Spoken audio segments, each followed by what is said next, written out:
దేవుని సార్వభౌమాధికారములో ఉన్నటువంటి యోసేపు విశ్వాసము. ఆదికాండము 37వ అధ్యాయము 18వ వచనంలో యోసేపు యొక్క సహోదరులు తనను చంపుటకు ఏ విధముగా కుట్ర పన్ని ఉన్నారో మనము చదివేదము. మరియు అతని సహోదరులలో ఒకరు ఆ కుట్రను ఆపి మరియు యోసేపును ఆ మార్గమున పోవుచున్న బానిస వర్తకులకు అమ్మివేయినట్లు చేయుటలో దేవుని సార్వభౌమాధికారమును చూచుచున్నాము. ఆ సమయములో ఆ బానిస వర్తకులను ఎవరు పంపియున్నారు? దేవుడే గదా. యోసేపు చంపబడబో సమయమునకు ఇష్మాయేలీయులైన బానిస వర్తకులు ఆ స్థలమునకు వచ్చినట్లు దేవుడు చేసెను. దేవుడు యోసేపును ఎక్కడకు పంపవలనని ఉద్దేశించి ఉన్నాడో ఆ బానిస వర్తకులు ఆ ఐగుప్తునకే వెళ్ళుచున్నారు. యోసేపు జీవితంలో దేవుని సార్వభౌమాధికారాన్ని ఆశ్చర్యరీతిగా మరలా చూచుచున్నాము. నీ జీవితము గురించి కూడా దేవుడు ఎవరు మార్చలేని ప్రణాళికను మరియు ఉద్దేశమును కలిగి ఉన్నారు.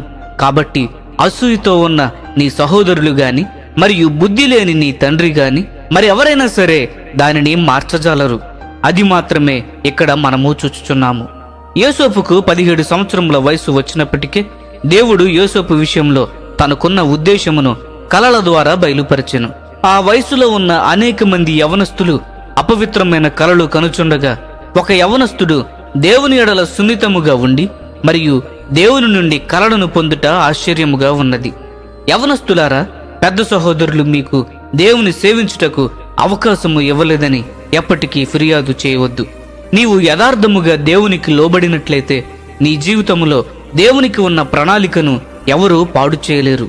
సమాజ కూటములలో అనగా బహిరంగ సభలలో సంఘ పెద్దలకు మన మీద అసూయ ఉన్నప్పుడు మనలను మనము తగ్గించుకొని మరియు పెద్దలకు తిరుగుబాటు చేయవద్దని దేవుడు చెప్పుచున్నాడు. ఆ సంవత్సరములలో దేవుడు యోసేపును విరగగొట్టినట్లు మనలను కూడా విరగగొట్టగలడు.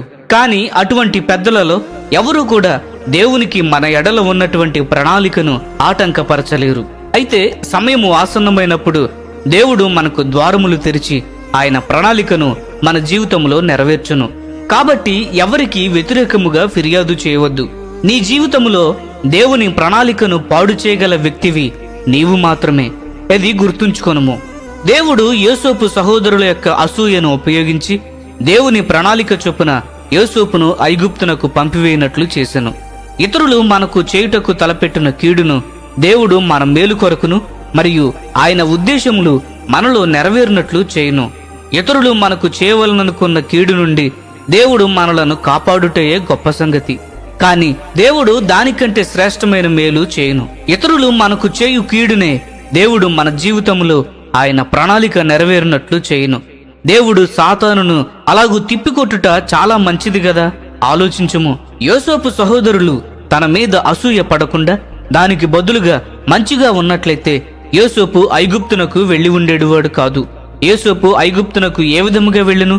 మొదటగా తన సహోదరులు తన మీద అసూయ పడటము ద్వారా, రెండవదిగా వారు తనను బానిస వర్తకులు అతనిని ఐగుప్తునకు తీసుకొని పోయి మరియు అమ్మడము ద్వారా. ఆ విధముగా దేవుడు యోసేపును ఐగుప్తునకు తీసుకుని వెళ్ళవాలనే ఉద్దేశము నెరవేరును. కాబట్టి మీరు దేవుని ప్రేమించిన ఎడల ఇతరులు మనకు కీడు చెరగవాలని జరిగించే కొన్ని చెడ్డ క్రియలు చివరకు మన జీవితంలో దేవుని చిత్తమును మాత్రమే నెరవేర్చును. రోమీలకు రాసిన పత్రిక 8వ అధ్యాయము 28వ వచనము గమనించండి. మీరు కొన్ని శోధనలను ఎదుర్కొనవచ్చును. యోసేపు కూడా బానిసగా కష్టకాలము అనుభవించెను. కానీ అది తన జీవితంలో దేవుని ప్రణాళికను నెరవేర్చెను. ప్రియమైనటువంటి స్నేహితులారా, యోసేపు దేవుడే నా దేవుడు కూడా. నేను పూర్ణ హృదయముతో దేవుని ప్రేమించిన ఎడల ఎంతమంది నా మీద అసూయ పడినను, ఎంతమంది నాకు కీడు చేయవలనని తలపెట్టినను వారు నా జీవితంలో దేవుని ఉద్దేశమును నెరవేర్చబడకుండానట్లు చేయలేరు అని ఒక విశ్వాసము గల వ్యక్తి చెప్పును.